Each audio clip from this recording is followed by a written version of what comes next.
Good morning, ladies and gentlemen, and a very warm welcome to this Governance for Schools webinar. The focus of this morning's session is remote learning and the strategic oversight of governance in 2021. And we'll begin the webinar proper in just a few moments, but just a couple of housekeeping points before we start off, if I may. If you're not familiar with the platform and you haven't actually located the go-to toolbar yet, there'll be a little orange rectangle with a white arrow in it floating somewhere in the top right-hand portion of your screen. If you click on that, that does actually allow you to, amongst other things, actually download the handout, which is a copy of the slides that we're going to be sharing with you this morning. And you'll also find on that toolbar there's a little grey box with the word questions in it in white copy. If you have any questions or comments at all during the session this morning, please use that facility. Just hit the submit button when you've typed your question in and it will appear in front of us, and we'll do our level best to be able to respond to you. We have got some very large numbers of governors joining us this morning, which is always nice to see. What we will probably do is try and group the questions together. So if we don't give you a shout out for your name, please don't take it personally. It's just we have got some very large numbers joining us today. And last but by no means least, on the housekeeping front, if you wouldn't mind locating, there's a little hand icon on the toolbar as well. If you can hear me okay, just by way of a sound test, if you could just raise your hand now, that would be much appreciated. Lovely, I can see a sea of hands going up there, that's fantastic. Great, okay, that looks as if we don't have any problems there at all, which is good. So I will put your hands down for you, save you the effort on doing that, and with no more ado, we'll kick off. As I say, a very warm welcome to this webinar. Remote learning, the strategic oversight of governance is what we're going to be focusing on today. I am Steve Barker, and that's me on the left-hand side of your screen, and I'm joined by my colleague Linda Waghorn. Good morning, Linda. Good morning, everyone. And Linda and I are here this morning for Governors for Schools, representing Better Governor, which many of you will be familiar with, and it's our pleasure to be supporting Governors for Schools again today. As far as the aims of today's session is concerned, I think it's important just to say first off, this is not a rerun of the session that we did for Governors for Schools back in October. Clearly then we were right at the very dawn of the introduction of remote learning. Today's session is very much about a status check here, but here we are at the beginning of February 2021. So it's the agenda's moved on, and hopefully we've reflected that in the structure of the session today. So what we are going to do is think about what we mean by that term remote learning, because that has moved on again since October, and we'll also put that in the context of the expectations of government at this point in time. One of the things that has become quite clear to Linda and I over the last couple of months is that there are some varying views in governance circles at the moment about how deeply involved governors need to get in terms of their level of knowledge of the curriculum here. So hopefully we're going to bust a few myths on that one. And of course, most importantly, as we go through the session this morning, what we will be doing is taking a very close look at what we believe the role of governance should be in securing, firstly, the strategic overview of remote learning, but obviously the accountability function that as governors we have as well. So with no more ado, I'm going to hand over to Linda at this point in time, and I will be back on screen shortly. Okay, so what we wanted to start by setting out this morning is very much that remote learning is something that we have been talking about for a while now. There was an expectation following the children going back to school in September that there would be a remote learning offer available for those children who may have had to isolate because bubbles were closed or staff shortages meant that they had to remain at home. So the first thing about remote learning is it is not a new concept. It is not something that has been introduced because of the current situation of the return to full lockdown and schools closing their doors to the majority of pupils. So first of all, the backdrop, we understand absolutely that there are children who are still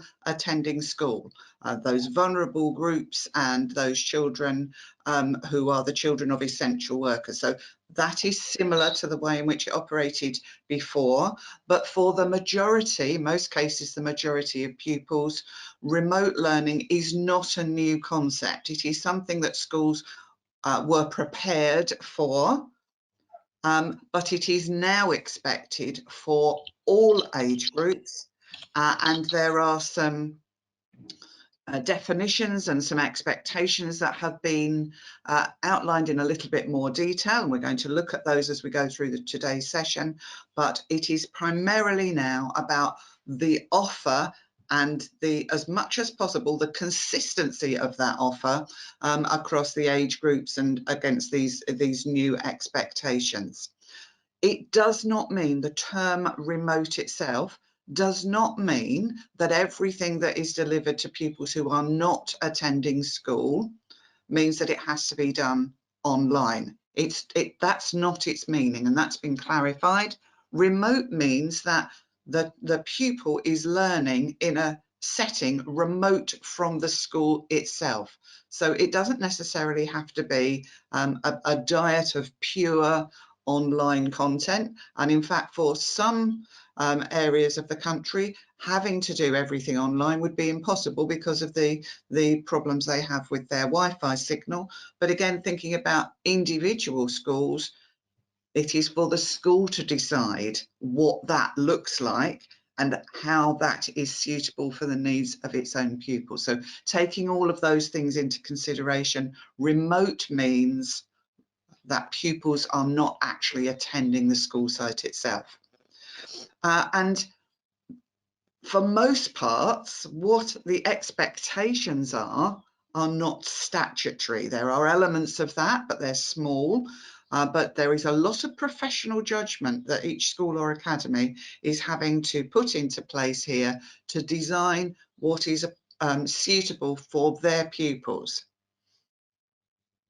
So that's the kind of background, if you like, from this. And if we're thinking then about what Ofsted are saying about how the clarity then is informed by Ofsted, because if we just hark back to the Ofsted expectations under the current framework, there's a lot of expectation and content there around the quality of education, which is largely curriculum.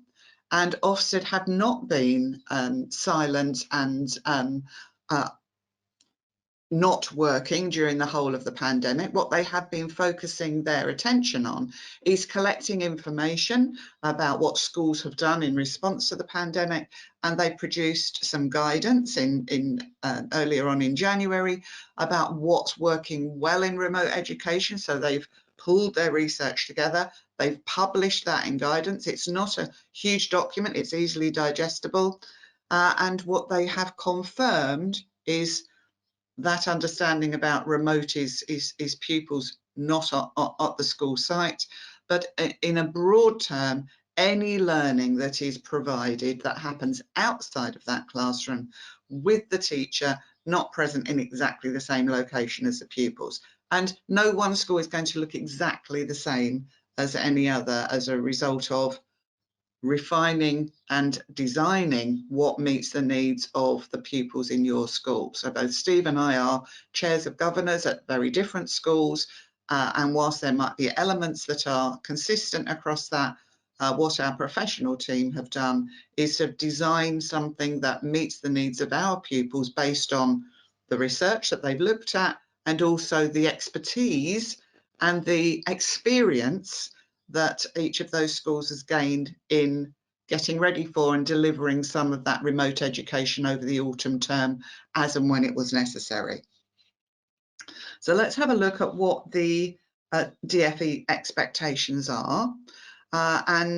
For the majority of schools, the guidance, if you remember, called the Reopening of Schools Guidance, that changed and was updated a number of times up until the end of the year last year, at the end of 2020, and it was replaced in January with a new document restricting attendance during the national lockdown for schools. So this is guidance that encompasses expectations across a whole range of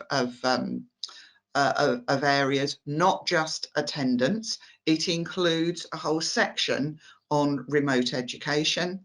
It is expected to be used by all schools. There is still a piece of guidance that is for schools, special schools, because of course with special schools, a majority of pupils will still be on site, but the messages are exactly the same. So there is a temporary continuing direction, and that is the bit that is statutory. That is the bit that allows the government to say this is what schools will have to do. They are now under a duty, so they must provide remote education for all children who are in state-funded schools and are of that statutory school age. So this puts a duty on the school or the academy, and therefore it puts a duty on governors to ensure that the school is following that duty. That's the only bit that is statutory. The rest is guidance, and the rest helps the school and governors shape what is expected, what is the right offer for their pupils against those expectations. So absolutely it is a framework, but the only bit that is statutory, so thinking back about that difference between schools, because there are naturally differences between schools communities and what is provided on a normal basis, there should be the ability of schools to design what is best for them against those expectations. So let's have a look at what those expectations might be. And I'm assuming here, Steve, we've not got any questions that you want me to pick up at this stage. Was just introducing concepts. Funny enough, there is one question that's just come up from Katie. Okay. And Katie's saying she notices that there's now a February version of this particular guidance. As with all things, Katie, guidance is updated on an ongoing basis. It's a very, very minor tweak. It doesn't change anything that we're sharing with you this morning.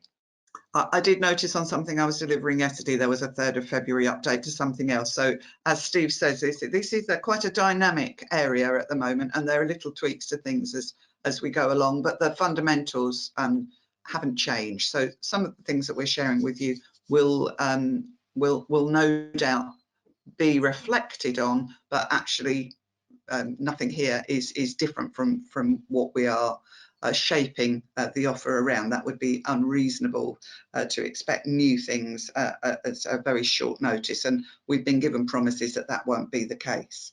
So let's have a look at these DfE expectations, all taken from this document and shaped around what they expect all state-funded schools to do. So if we're talking about Key Stage 1, the expectation is that there should be a minimum of 3 hours a day of work set in a variety of ways, as I've already said, and with a lesser average for the youngest children. So those children in the lower areas of Key Stage 1, infants, school age children, it progresses to a slightly higher level over that whole range.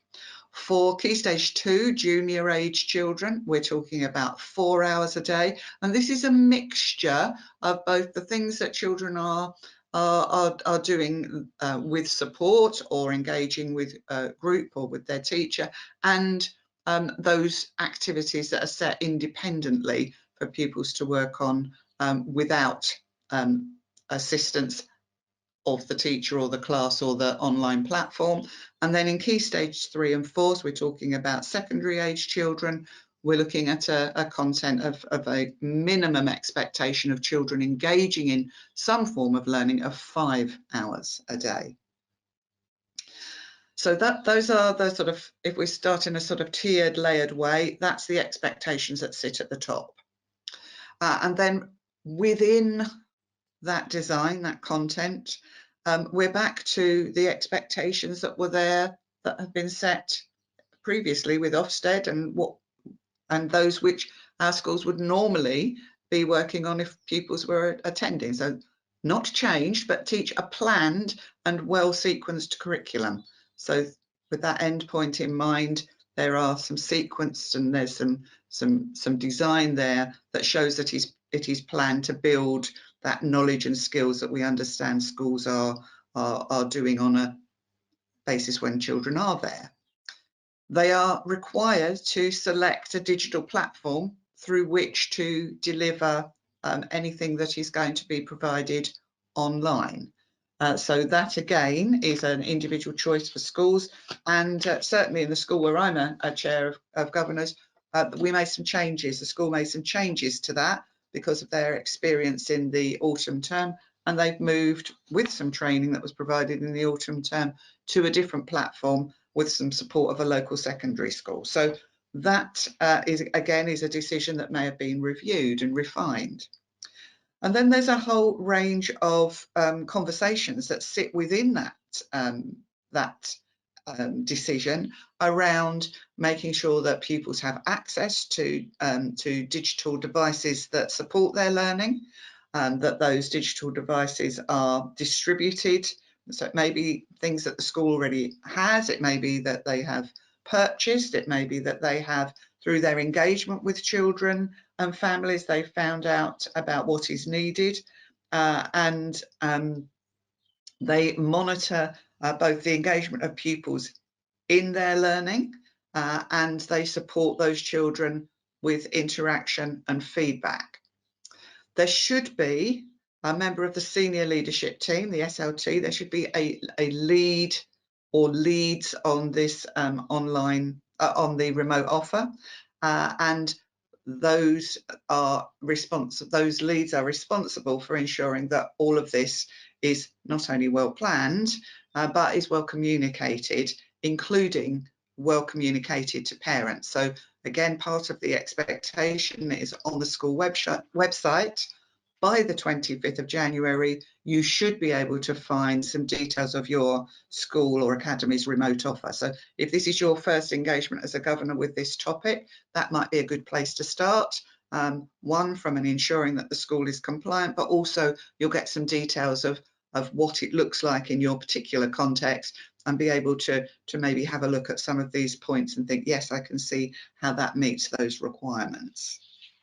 Linda, we've got several questions on a similar theme just come in before we move off this particular slide with regard to the last bullet point.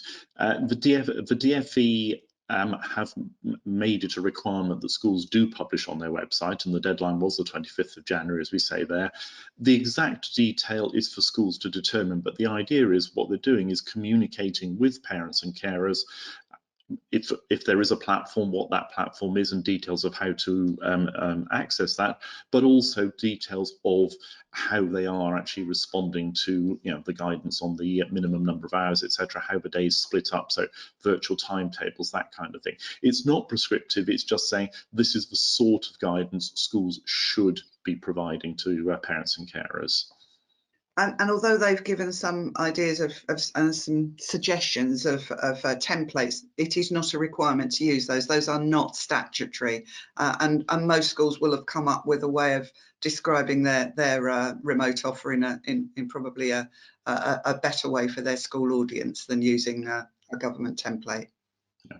And there's a couple of questions about are there requirements to actually publish government guidance? No, there aren't, but again, I think it's for schools to determine, and I think it's a good question for us as governors to ask. Should we be, for example, publishing this or a link to this document, the restricting attendance during the national lockdown document, on our websites? There's no requirement to do that, but as I say, if schools felt it appropriate, there is corresponding guidance, which again is being constantly updated, which is aimed more at parents. So you might find it's actually perhaps more valuable to go down that route rather than replicating this on your website, which is actually quite technical in terms of the level of detail it goes into.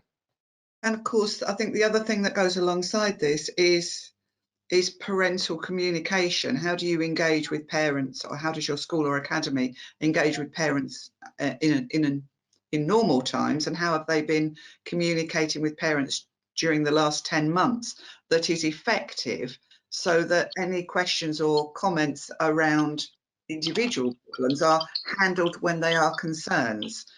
Because if and parents are as anxious as any other member of society about their children's learning, and I think we need to make sure that it's not just about publishing things on the website, it's also about those regular newsletters and communications. And again, you just from my own experience, one of the later newsletters out to parents that the school has sent has got pictures that children have sent in of them doing different things at home as a result of engaging with the remote learning offer. So all of these things come together. It's not the only place that the school or the academy will be engaging with parents about what the remote offer looks like and how it's being delivered and what the expectations are about engaging. So if we're happy to move on, we're just from that document, and again, this is quite a short document, so you know, if you did want to have a look at it, I think it's worth looking and seeing what it is that is informed by research, but they're here talking about some of the common myths that remote learning is fundamentally different to other forms of teaching or learning, that the best forms of remote learning, remote education are digital, that the best way to deliver is always going to be through live lessons where children join a session with their teacher and the other members of their class, or the most important thing is pupils' engagement. Can we tell that children are attending, that they are taking part, they're providing feedback? These are all things that we might think are likely to be true, but none of these things is necessarily true. It will depend on how your school has designed this to provide a wide variety and a broad base of offer to your pupils. So none of these things on their own are necessarily true, and it would be dangerous to assume that just because somebody is saying, well, live lessons are really engaging and we get children and we know children are attending because the system can say, yes, this child was here, this child was here. Doesn't necessarily make it the best for all pupils. And remember, your pupils are all different from each other. So this is not always the case, and there should be a variety here, and what the research is saying, that a mixture of things that has been well designed to fit together is probably what most schools are aiming for. So Steve, you were going to say a little bit more about some of the evidence from the research that has been conducted, unless we've got any questions that we want to pick up before then. We've got a couple of questions that have come in here, Linda. First one from Nicholas, and Nicholas is saying, how are parents prepared to supervise children's engagement with home learning? And I think that's obviously it's a very mixed picture that we have at the moment. Obviously there are some parents who are really struggling for a variety of different reasons, but again, schools are expected to do everything they can, and I think the word reasonable and reasonably has to come in here, and schools should be, as Linda's just said, if they're monitoring engagement of pupils, schools should know which parents are struggling to support their children at home, whether that's because of access to Wi-Fi, whether it's about access to suitable technology, or whether it's just about workload because we've got two people in a household or one carer in a household who's actually trying to hold down a full-time job working at home as well as supervising children's and young people's learning. There are a whole variety of factors here, and I think it's just really a question of schools trying to understand, and where possible and where reasonable, put support in place to perhaps mitigate that. If there are some children who simply cannot access at home, if schools have the ability and it's safe to do so, then there are a number of schools that I'm aware of who are actually inviting those children to come in, because vulnerability can mean a whole number of different things, and if actually there are children who are vulnerable to fall behind because of lack of access at home, that's actually going to have a bearing there, of course. And that is one of those elements of the guidance in the document that we're referring to already, that does say that if the school or academy becomes aware of these difficulties, which the barriers are not easily resolved and they have got space, then the school can deem that child eligible to attend provision in person. That's the bit that's important. But the way in which the school does its well-being, the pastoral care, remember that what might be the case for one family this week might be different next week, because circumstances in individual families are changing. So it's about keeping that communication line open, using the pastoral staff effectively to make sure that they're aware of and keeping track of some of those very operational activities about engaging with and working with their vulnerable families, and identifying families that might be new to free school meals, for example, because somebody's been made redundant or circumstances at home have changed. So those are all oversight issues that form part of this picture, but the ensuring that is about making being reassured as a board that there is engagement with families and with and from the school backwards and forwards with families that are likely to need extra support. I think we've got a question here that's come in from Abby. Abby is asking, is she right in thinking that the government have said that schools cannot restrict the number of children attending? No, that's not my understanding. I think the overarching decision is actually left to schools on the basis that schools know best. The government have issued guidance that says they believe that children who are vulnerable, and that includes those with educational healthcare plans, as well as other vulnerable children, as well as certain critical worker children, should be in school at the moment. But it is to schools to decide what is safe based on their risk assessment and the procedures that they've actually put in place. And I know a lot of schools have actually struggled with that one. Okay, we've got a lot of questions actually coming up on the board at the moment from people who either have actually said, or perhaps I'm assuming are perhaps parent governors. I think one thing just to make really clear here is that we've got to be very careful as governors which hat we're wearing. I say that, I mean that, you know, as governors we have a hat which says we are concerned for all pupils in our school, but obviously when we speak as a parent we might have a slightly different view. I think all of us need to recognise, and it's really important from a governance perspective, that whatever we may think, we are not experts in pedagogy. We are not the teaching professionals. And there are a lot of people saying, I'm not happy with this, this isn't very good quality. It is not our judgment. As that we may not like the choice of the curriculum, but schools are making professional decisions at the moment. If individual parents have got concerns, they should raise them, but it's not for us as governors to criticise the curriculum of the school, I would suggest. Okay, let's move on at that point and actually focus on some of the other evidence that's actually come to mind now. Many of you will be aware, hopefully, of the Education Endowment Foundation. This is a government-sponsored charity who have for many years now been involved in in a whole number of different research projects, looking at the impact of the various strategies that schools put in place to improve the performance of disadvantaged children. Now, they have also been pretty active since March last year, looking at the impact of the pandemic and what difference that's made to outcomes for children. This is a report that was actually published last year, and from a whole host of different research projects that EEF are involved in, have been involved in, they drew these conclusions in that particular piece of research.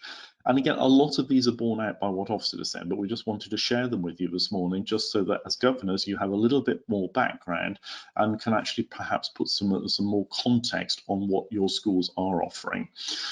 First and foremost, what EEF is saying is that the quality of teaching is certainly the most important element here. And again, that does echo the conclusion from Ofsted, that Ofsted have drawn from their own independent research and those visits they did last term. So it doesn't matter how the lessons are delivered, it's the quality of the teacher input. Now, whatever form that remote is actually taking, it is ultimately the teacher, and it's the teacher that's making the difference here. For disadvantaged pupils, there is the issue about access to technology, and I think we've hinted at that already. I know we've had a number of questions on the board on that, and I think one of the key areas where we struggle is ensuring that we know which children, which young people in our schools don't have that access. And I know many schools, and again, if you're not sure what the answer to the question is in your own school, then certainly you should ask it. But many schools have asked the question of parents, do you have for your child appropriate technology, appropriate Wi-Fi access? So a lot of schools have that information, and that's what they've used to act upon perhaps the access they've had to the government scheme to provide laptops, to provide free Wi-Fi access, etc.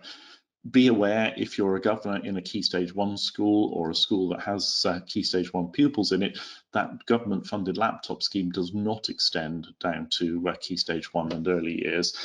So that is a potential issue there. And we've had, again, a couple of questions on the panel about how can we seek funding. Well, sadly, you can't from government, but I am aware one of the schools I'm chair of is an infant school. We've actually sought funding from a couple of local charities, which hopefully is actually going to prove successful. But it's not an equal playing field out there. I think we have to be mindful of. Peer interactions means children, of course.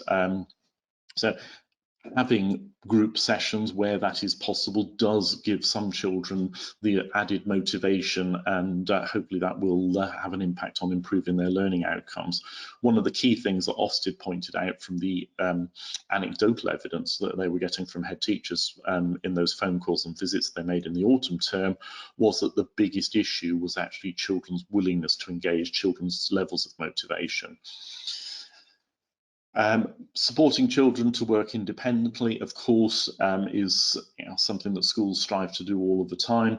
I think there is a growing body of evidence, fanned by media interest, of course, at the moment, that says that a lot of parents are struggling to do this, to actually get their offspring to actually work effectively on their own. So that's something, again, the research bears that out. And again, just that point at the bottom that there is not a one-size-fits-all solution to this question here. There are a whole variety of different approaches to remote learning. Some of them will suit some pupils more than others. I think as governors, a good question to ask is, do we know to what extent work is being differentiated? There are some schools that are doing very little differentiation at all for children and young people of different abilities. Others are doing huge amounts. But of course, all of this has to be seen against the backdrop of teacher workload, of course. There's a couple of questions, Steve. There's one on online safety, which I think possibly sits around all of this subject of remote learning. Safeguarding hasn't gone away. And indeed, at the end of the guidance that we've referred to already, the DfE guidance, there is a section there on safeguarding and some additional links.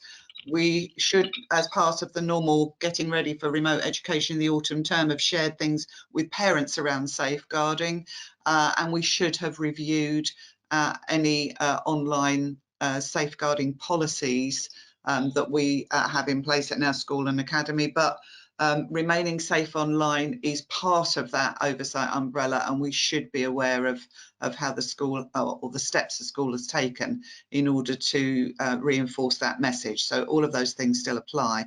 And then there's a whole range of questions around the quality of the of how you monitor as a board the quality, and we're going to come back to some of that on a later slide. But absolutely, it isn't about the detail; it is about that oversight of that. So we will come back to that. Absolutely, and I can see there's a question here from, or a comment rather, I should say, from Michael. Michael saying, with reference to access to technology, it's critical that schools ensure the questions they're asking are about access per pupil in multi-child households. Yeah, couldn't agree more, Michael, and hopefully schools will be doing that. I mean, we do hear anecdotally, of course, that, and I think there's been some stories on the news on TV where multiple numbers of children are, sharing one parent's smartphone, etc., to get access. So yeah, all of those are considerations that we need to actually bear in mind. Okay, there's one other bit of research that we actually would like just to draw your attention to, and this is a piece of research that was only published last week, January 28th. You can see at the top of the slide there. Again, this is from the Education Endowment Foundation, and this was some research that they funded from another charity called NFER, the National Foundation for Educational Research. And basically what NFAR were commissioned by the Education Endowment Foundation to look into was the impact of the lockdown in March last year, specifically on Key Stage 1 pupils. So not early years, literally just years 1 and 2. And the overriding conclusions that they came to were that pupils in year 2, when they were actually assessed in September, had significantly lower achievement in both reading and maths. And again, they claim it's a likely result. Obviously, they can't necessarily associate it, but they're saying that it's most likely that that's because of those missed learning opportunities in the first lockdown that we had and school closure program last year. And the second conclusion was that there was a large and concerning attainment gap between disadvantaged and non-disadvantaged pupils. Now, I have to say I'm actually married to a teacher. This is anecdotal evidence, but my wife and her friends, many of whom are teachers, are saying that it's not as simple and straightforward as a disadvantaged versus non-disadvantaged pupils. There's a whole spectrum here of parental engagement, and that's what this is probably about. There are a lot of disadvantaged pupils who perhaps don't benefit from the same levels of parental engagement whilst their children are home learning or remote learning. But similarly, at the other end of the spectrum, there are households where both parents are holding down full-time jobs, working from home, and they too don't have the ability to give the time that's needed. So whilst there is an attainment gap that's opening up there, I think we have to question that, and what, as governors, we should be asking is, how are schools actually monitoring that? So we're going to move on now and think about, well, if we're talking about remote learning, what is it that governors actually need to know? And again, I think Linda and I would always come back to the point here. Governance is about strategic overview. It's not about miring ourselves in the minutiae of detail, particularly on the curriculum and the detail within the remote learning offer. What we first of all need to know, of course, is that remote learning is actually happening. It's actually taking place in our school. It's actually being put together in a way that actually makes sense and actually hopefully goes towards meeting the needs of pupils in our school. In the broadest terms possible, we need to know how it's being delivered. Now, that does not mean to say that as governors we should be entitled to look at individual lesson plans, join individual lessons, etc. I would suggest that is not appropriate. What we need to know is that the school has, and again, this links into the next bullet point down, if the school has chosen to actually adopt one of the government-funded platforms, either Microsoft 365 Education or Google Classroom, that's being used, whether teachers are delivering live lessons, whether they're recording over PowerPoints or similar, how work is actually being delivered to children and what the expectations are. But that's what we mean in broad terms. Content of the curriculum, we have to assume, and we should seek assurance from our head teachers, that we are still following the national curriculum and operating within the bounds of compliance here. But it is not for us as governors to pore over the content of the curriculum. That's a professional judgment and not something that as governors we should be getting involved in. We've talked about schools hopefully already researching and knowing what levels of access are to technology in households. the breadth and the balance of the curriculum, of course, is important. There are a whole host of providers out there, shall we say, who are making materials available to school, from people like Joe Wicks, in terms of his 3 times a week workouts. There are plenty of other people doing similar things, right the way up to things like the BBC, what they're offering, and the Oak Academy. So there are lots of people out there who can supplement the content of the curriculum in order to bring that breadth and balance into it. But of course, that has to be seen in the context: is this appropriate for all of our pupils? Most schools out there will have some pupils with special needs and disabilities, special educational needs and disabilities. There will, of course, be governors on this webinar this morning in special schools, but again, there will be a variety of needs that are being catered for, and it's for us as governors to ensure that the needs of all pupils are being met through this process. Linda mentioned engagement a little bit earlier in the context of Ofsted's view on it. As governors, of course, we do need to know what proportion of pupils are engaging. That's not the end of it, of course. What comes into play then, of course, is the so what question. Not just so what on its own. That sounds a little bit rude, and I never intend to do that. But if we know that, for example, let's say 80%, for argument's sake, of pupils are engaging, the so what question for us as governors is, so what is the school doing to try and get that engagement of the remaining 20%? Now, for some schools, that will potentially mean, coming back to a few of those questions and comments earlier on in the session, inviting certain pupils perhaps to come into school who otherwise would not be there, because clearly their vulnerability to not achieving this system is actually being highlighted here. As governors, we do need to know that the school has plans in place to assess children's work and to monitor their progress. Now, of course, that is going to be linked to the engagement proportions that we've got in the bullet points above. And again, just a note of caution on this for governors.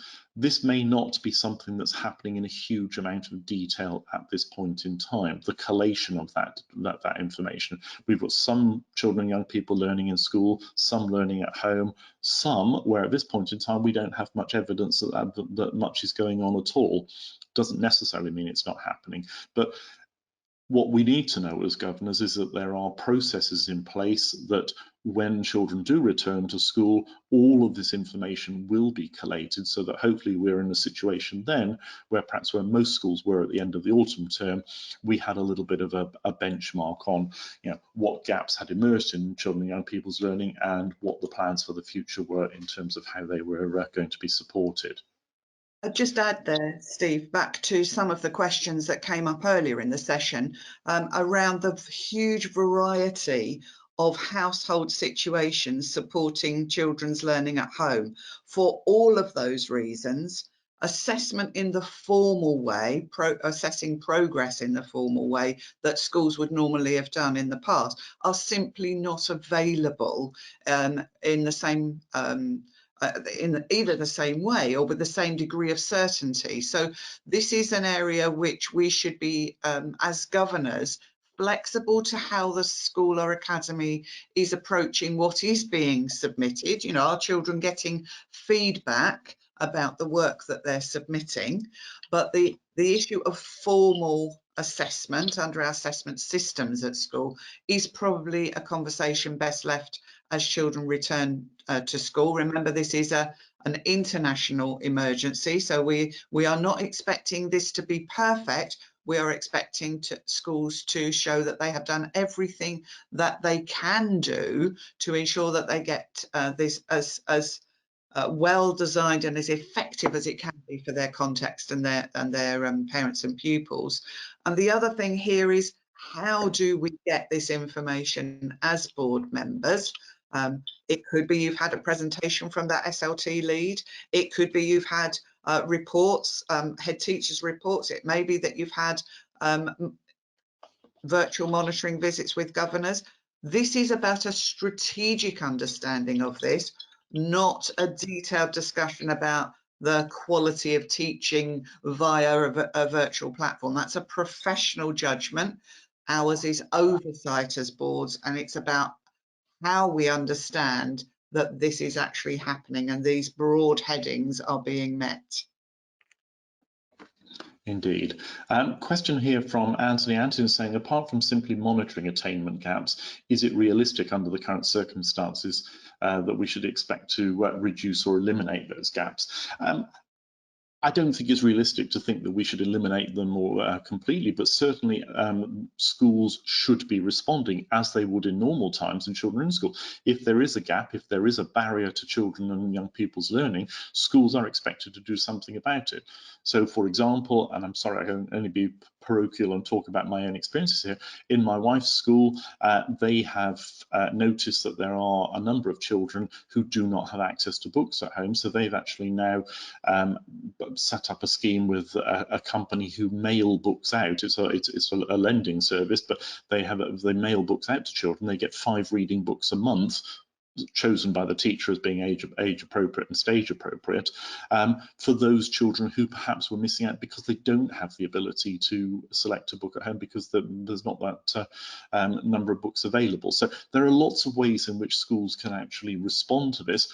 Some will be easier than others, of course there are, but Linda and I were talking earlier this morning. Linda was doing some training in for a special school that was being done remotely last night, and the school there were talking about how the other support strategies for children with special needs and disabilities, how they're being put in place, again on a case-by-case basis to reflect a response to the emerging needs of those pupils during perhaps their experience of lockdown. And some of them, you know, vast majority of youngsters in special schools, of course, are in schools still, but some are not. So it's about responding to needs. I think it is realistic to expect some response there, even though we're not pretending there's a magic wand here.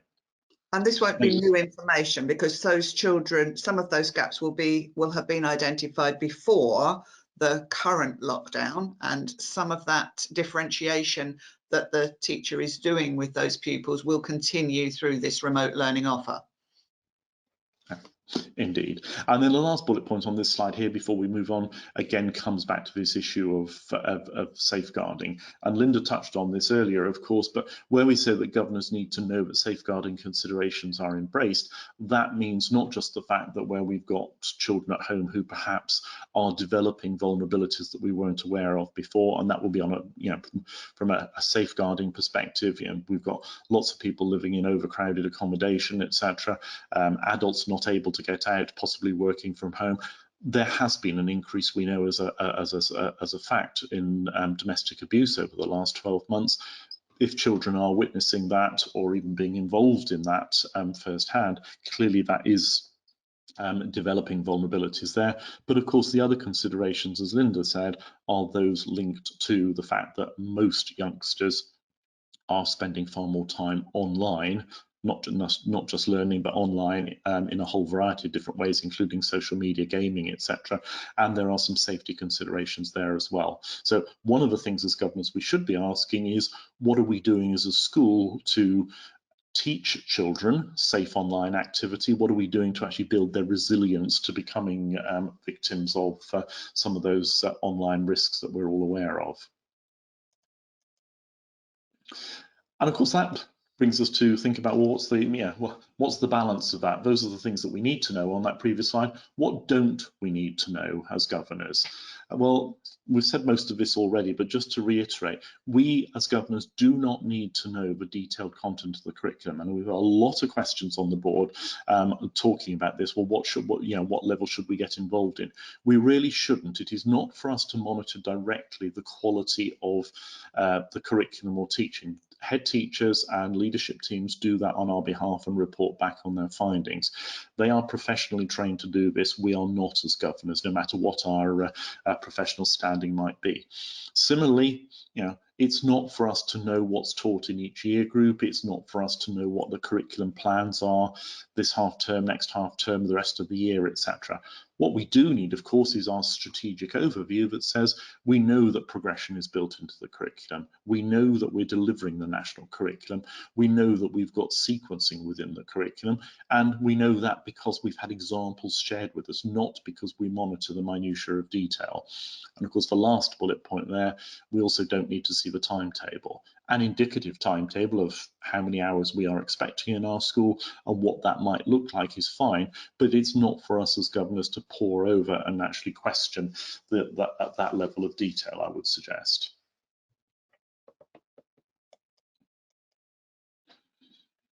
So,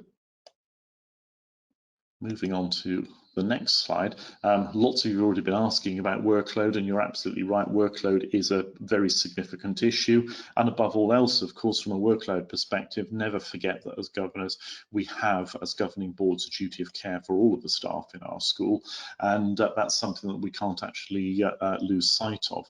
Some of the questions that we need to actually be thinking about here, of course, is do we know, as governors, as a governing board, do we know what the impact has been on our staff? I'm guessing many of you will know there are lots of schools out there that have actually been affected in a very, very personal way. They've lost members of staff.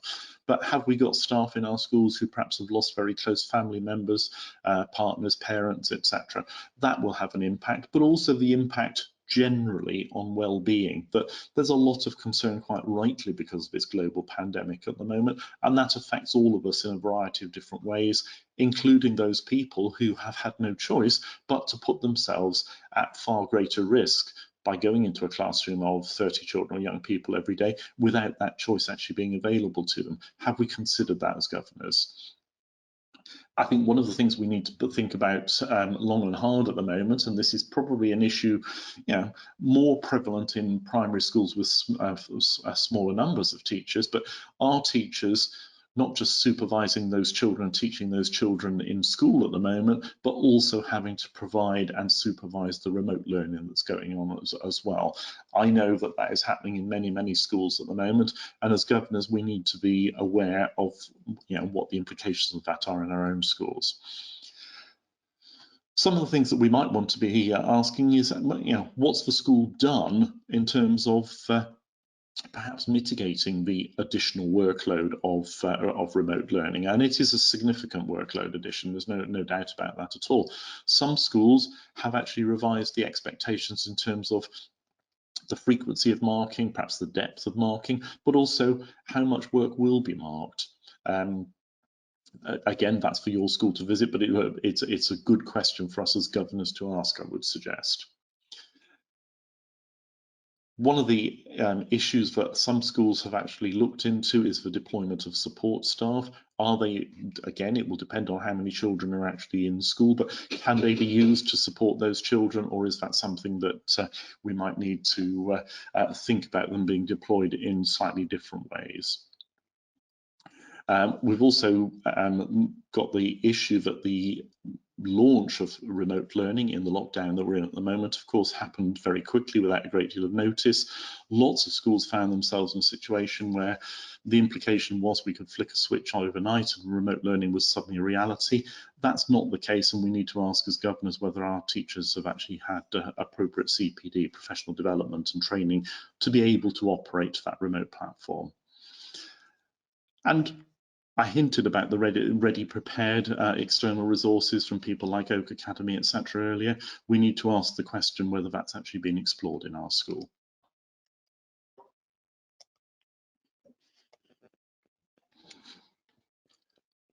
I wanted to move on just before we finished and think about what Linda and I call evolving governance, because I think the one thing that we have actually seen over the last 12 months, and I think workload pressures perhaps lead us on to talk about this, but governance has changed quite dramatically in the last 12 months. And again, we've moved to a remote basis for governance. But I think when we think about what we need to know and what we shouldn't be doing in terms of remote learning and all of those other strategic aspects of school life at this point in time, what can we do to actually help in that workload reduction or the impact of workload on teachers at the point in time? And one of the things that Linda and I spend a lot of time talking about is how we can actually perhaps think about our own practice. So we can, all of us, and again, I'm not suggesting that everybody on this webinar this morning doesn't do this anyway, but I'm sure all of us know people who don't always read all of the papers for governing body meetings. They don't always study the previous minutes before they go in. So historically, we've perhaps spent a little bit too much time going over previous papers. governors actually preparing properly for meetings makes them more productive, enables them to be a little bit shorter in duration. Researching around what's happening in education. You know, you can't help but know about remote learning, you can't help but know about the concerns of teaching unions, etc. at the moment, because there's a lot of activity in the media about that. And that can only help us, that makes us more knowledgeable of some of the issues. It actually gives us a greater level of involvement in what's actually happening. So as governors, we have to, I think, more and more think about what do we already know here, and then we focus the questions that we do ask of our school leaders on those areas of true strategic focus. So don't get involved in the day-to-day operational detail. We don't need to know that as governors. We should be focusing on the strategic agenda. And by doing that, I think A, it's making governance more effective, but B, and possibly more important in the immediate situation that we're in right now, hopefully it's not compromising workload even further, because our mantra has been for many years as governors, what we should never do is ask our schools to provide information purely for our diet as governors. What we should be doing is asking them to share information, to share data that they are using to make those operational decisions in running the school on a day-to-day basis.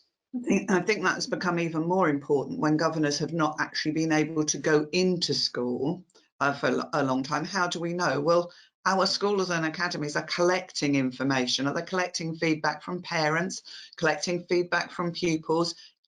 Can that feedback be shared, you know, the summary, the results, the analysis of that with the board to show that they have asked the users, they have reacted to that feedback, and they are engaged in developing those things along the feedback that they've been provided with. So it's all about using what the school is already doing to use as an evidence base for our effective governance.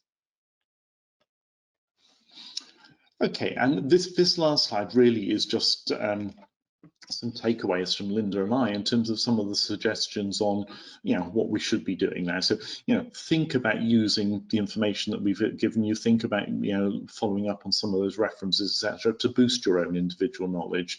And again, I don't want to take a great deal of time to actually go through this. You can read this for for your own purposes, but I know we have got a lot of questions. So I think just before we finish, what I'd like to do is just move on and focus on a couple of these questions that maybe we haven't actually covered in a huge amount of detail at the moment. Lots of questions on workload, but we've still got a lot of governors asking questions about the role of parents here and what governors should actually be doing. I think governors shouldn't directly be doing anything, would be my response, other than asking the question of schools, what can the school do to support parents more? Because that's what this is actually ultimately all about at the moment. And so it's not for us to do, it is for us as governors to ensure that it's done. Question from Lucy, and we've had a couple of other questions that actually come up on a similar theme about the spending of the catch-up premium. Do governors need to track how catch-up funding is being spent and be able to articulate an evidence impact? Ultimately, yes, and I choose my words carefully there, Lucy. Ultimately, I think for many it's too soon to say at the moment. Government actually produced data earlier this week about the number of youngsters up and down the country accessing the private tuition funding.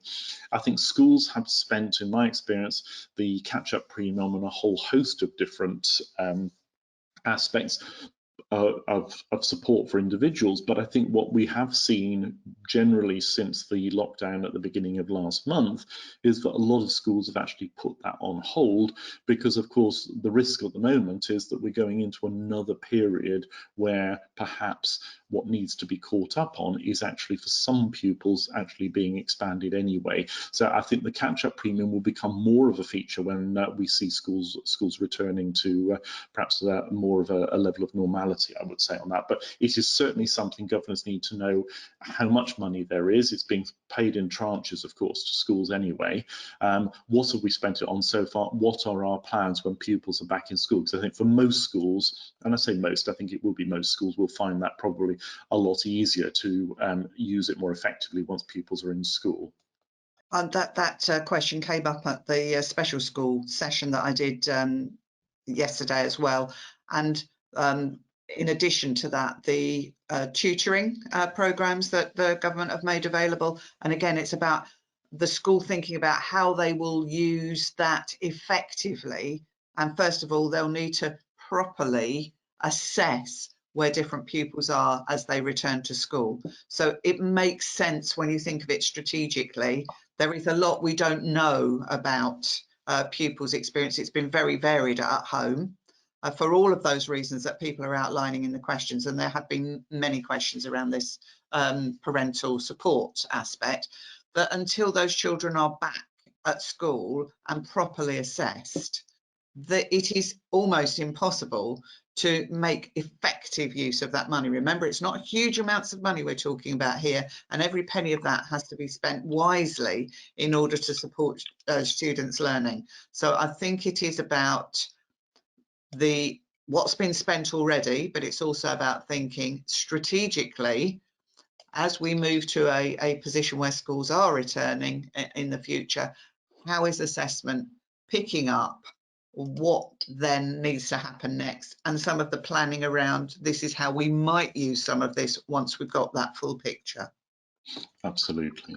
One last question from Andy, or a comment from Andy. Andy's school actually had I'd say a virtual visit, because it was done by phone yesterday, from Ofsted, and Ofsted were asking quite a lot of detail about the curriculum, how it had changed in the light of remote learning. That's fine, and I think that is an area where, as governors, I think that fits totally in with what Linda and I said earlier. We are expected to know how our schools have responded to the need for remote learning. We don't have to know the detail, and if an Ofsted inspector actually asks you too much of a level of detail, I would always say to them, that's not my role as a governor to know that. I know what we've done in broad terms. If you have detailed questions about what's being taught and how it's being taught, those should be addressed to teachers, not to governors. So again, some Ofsted inspectors are not aware of, not as aware they should be of the role of governors. I think it's for us to perhaps reacquaint them with that if we need to. I think we have actually run out of time now, folks, so thank you very much. There are some unanswered questions. Our colleagues at Governors for Schools will actually send those across to us later, and we will actually get back to you electronically with any questions that we haven't answered. As promised, we've got the links to all of the guidance, including those research documents there. And that just brings us to the end of what we want to say, other than a very big thank you. Thank you for joining us this morning. Thank you for your time in such vast numbers. We are very, very grateful. If you wouldn't mind taking a few moments to fill the evaluation in, we'd be really grateful. It's very short. It's just 3 quick questions and a comments box. But above all else, enjoy the rest of your day. We look forward to seeing you again in the not too distant future. And in the meantime, stay safe. Thank you very much indeed. Thank you very much. Goodbye. Thank you, everybody. Bye-bye.